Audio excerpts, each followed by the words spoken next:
channel Learning Education, channel pendidikan dan kegiatan pembelajaran. Sahabat, kali ini kita akan belajar tema 1, subtema 3, pembelajaran 4. Sahabat, sebelum mengawalinya, marilah kita berdoa terlebih dahulu. Biasakanlah sahabat untuk mencuci tangan dengan sabun dan air mengalir, baik sebelum maupun sesudah melakukan kegiatan. Simak terus tayangan video ini ya, sampai selesai. Oh iya, jangan lupa selalu jaga kebersihan dan kesehatan ya, agar kita terhindar dari segala macam penyakit. Jangan lupa bersyukur ya atas segala nikmat dan karunia Allah Subhanahu wa Ta'ala.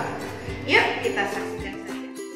Tujuan pembelajaran kita kali ini, setelah kalian melihat tayangan video ini, diharapkan kalian dapat menganalisis dan menyajikan hasil analisis penerapan nilai-nilai Pancasila dalam kehidupan sehari-hari. Kedua, kalian dapat menyimpulkan informasi dan menyampaikan simpulan secara lisan dan tulis dari teks laporan hasil pengamatan atau wawancara yang didengar atau dibaca disertai bukti. Sahabat, menyayangi hewan adalah wujud dari rasa syukur kita kepada Tuhan Yang Maha Esa. Mencintai satwa berarti menjaga sumber daya alam dan menjaga kelestarian bumi Indonesia. Hewan merupakan makhluk ciptaan Tuhan. Hewan peliharaan adalah makhluk hidup yang perlu makan dan perlu perhatian. Dengan memiliki binatang peliharaan, diharapkan dapat belajar untuk disiplin dalam memberi makan, memandikan maupun mengajak binatang peliharaannya berjalan-jalan seperti pada cerita yang ada di bawah ini. Suatu ketika, Edo sedang berada di kebunnya. Ia melihat seekor anak burung terjatuh dari sarangnya. Edo pun mendekatinya sambil berkata, "Ya ampun, kasihan burung ini, pasti ia terjatuh dari sarangnya." Edo pun segera mengambilnya. "Aku harus mengembalikannya ke sarang. Burung sekecil ini belum bisa mencari makan sendiri.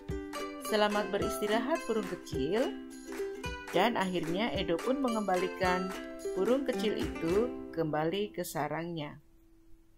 Tuliskan pendapatmu mengenai sikap yang ditunjukkan oleh Edo terkait penerapan sila Pancasila.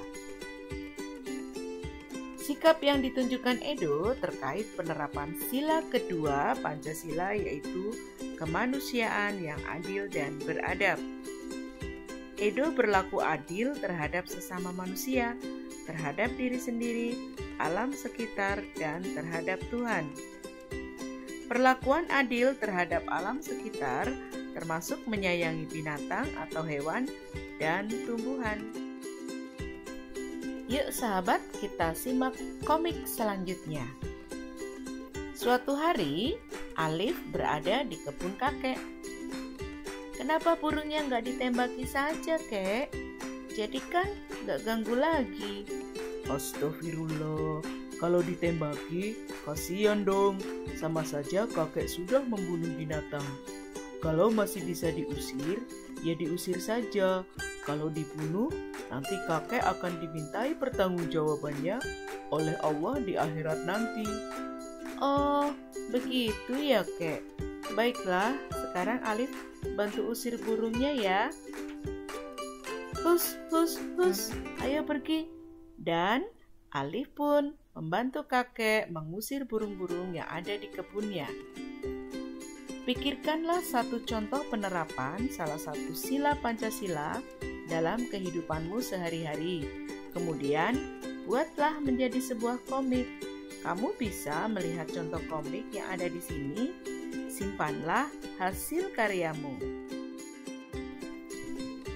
Pancasila sebagai pandangan hidup bangsa. Pandangan hidup artinya suatu prinsip atau asas yang mendasari segala jawaban terhadap pertanyaan dasar untuk apa seseorang itu hidup. Kedudukannya sering juga disebut sebagai way of life atau pegangan hidup atau pedoman hidup atau petunjuk hidup. dalam kehidupan sehari-hari masyarakat Indonesia. Selanjutnya, manfaat Pancasila sebagai pandangan hidup bangsa. 1. Mengatasi ketegangan atau konflik ekonomi, sosial, budaya, dan politik. 2. Menjadi sumber motivasi untuk mewujudkan cita-cita bangsa. Ketiga, menjadi sumber semangat dan inspirasi untuk menjawab dan menghadapi perkembangan global. Keempat, sebagai alat pemersatu bangsa. Dan kelima, menjadi ciri khas dan jiwa sebuah bangsa. Akibat tidak memiliki pandangan hidup, berarti suatu bangsa akan merasa terombang-ambing dalam menghadapi persoalan yang timbul, baik persoalan masyarakatnya sendiri maupun persoalan dunia.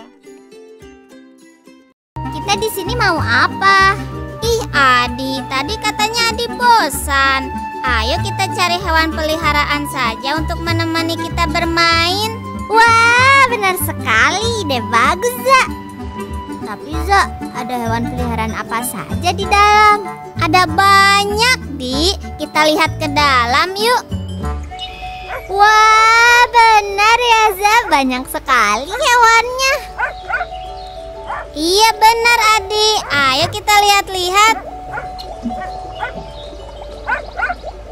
Za, ini ada iguana. Itu iguana, Adi. Oh iya, salah. Itu iguana. Oh, keren iguananya. Kalau ini tikus. Bukan, Adi. Ini hamster. Meskipun hamster dan tikus hampir sama, tapi mereka berbeda. Oh, hamster. Wah, Eza lihat, ada kelinci juga, ada burung, ada kura-kura, ada ikan juga, Eza. Iya, Adi coba sini. Di sini ada anjing dan kucing yang lucu-lucu juga. Wah, iya, Za, lucu ya. Aku mau, Za, aku mau. Kamu mau memelihara hewan apa, Di? Semuanya. Semuanya? Satu aja ya, Di.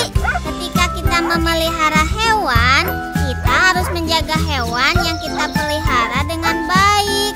Memberi makan, membersihkan kandangnya, dan menjaga juga merawat hewan kita agar tidak sakit. Hehehe, iya juga ya, Za. Jadi Adi mau memelihara hewan apa? Tahu, Eza, Adi jadi bingung. Hai Eza, Adi, kalian sedang apa? Hai Profesor, ini Eza sedang mengajak Adi mencari hewan peliharaan. Oh, Adi ingin mempunyai hewan peliharaan ya? Iya Prof, tapi Adi bingung mau memelihara hewan apa. Kenapa bingung, Adi? Soalnya Adi ingin memelihara semua hewan yang ada di sini. Habis semuanya lucu sih. Iya, benar itu, Prof. Oh, seperti itu. Kebetulan sekali. Ini Prof membawa kucing. Wah, lucu sekali kucingnya, Prof. Iya, Profesor menemukan kucing ini di halaman rumah Profesor. Tadinya kucing ini sangat kotor. Profesor sudah memandikannya dan memberi makan. Sekarang terlihat lebih baik dan sehat. Oh, kasihan sekali ya kucing ini. Iya, benar. Tetapi karena Profesor seringkali tidak ada di rumah, Profesor tadinya ingin menitipkan kucing ini di sini. Kebetulan ada kalian. Bagaimana? Kalian mau menjaganya? Mau, tentu saja mau, Profesor. Iya, Prof. Eza juga mau menjaganya. Wah, syukurlah. Jaga kucing ini baik-baik ya. Siap, Prof. Pasti. Adi, kita beri nama apa ya kucing ini? Apa ya, Za? Bagaimana kalau Bobon? Wah, nama yang lucu.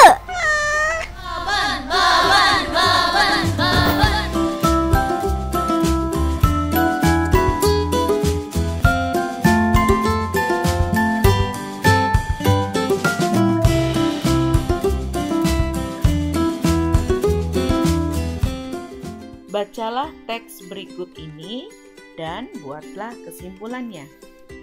Bunga melati putih berasal dari Asia Selatan. Tanaman perdu ini tumbuh di negara Asia Tenggara seperti Indonesia dan Malaysia. Bunga melati putih ditetapkan sebagai bunga nasional Indonesia. Melati putih mempunyai bentuk mahkota yang sederhana dan berwarna putih. Aromanya yang lembut menenangkan. Pemeliharaan melati pun cukup mudah. Susunan bunga melati menyirip dan berhadapan. Bagian-bagian bunganya terdiri dari tangkai anak bunga yang di ujungnya terdapat daun pelindung berbentuk benang berjumlah 7 helai, disambung dengan tangkai bunga. Kesimpulan dari teks bacaan ini adalah dari paragraf 1 kita ambil kalimat yang terakhir. Dan dari paragraf kedua kita ambil di kalimat yang pertama dan yang paragraf ketiga juga di kalimat yang pertama. Sehingga jika digabungkan menjadi bunga melati putih ditetapkan sebagai bunga nasional Indonesia. Melati putih mempunyai bentuk mahkota yang sederhana dan berwarna putih, serta susunan bunga melati menyirip dan berhadapan. Demikian kesimpulan dari bacaan teks berikut. Ayo kita renungkan. Setelah belajar hari ini, tulislah beberapa hal berikut. Sikap yang mana yang sesuai dengan sila keempat Pancasila yang telah kamu terapkan hari ini? Sikap baik apa yang kamu pelajari dari temanmu terkait sila keempat Pancasila? Kerjasama dengan orang tuamu. Perhatikan lingkunganmu, apakah ada contoh-contoh sikap yang sesuai dengan sila dari Pancasila yang perlu kamu contoh? Sampaikan dan jelaskan kepada guru dan temanmu. Selamat berlatih. Hai, bagaimana sahabat untuk pembelajarannya kali ini? Semoga menyenangkan ya, dan kalian mudah sekali untuk memahaminya. Apabila mengalami kesulitan, silakan tanyakan kepada Bapak dan Ibu guru di sekolah masing-masing. Sahabat, selalu perbanyak membaca ya, dan berlatih secara mandiri. Oh iya, jangan lupa ya, saksikan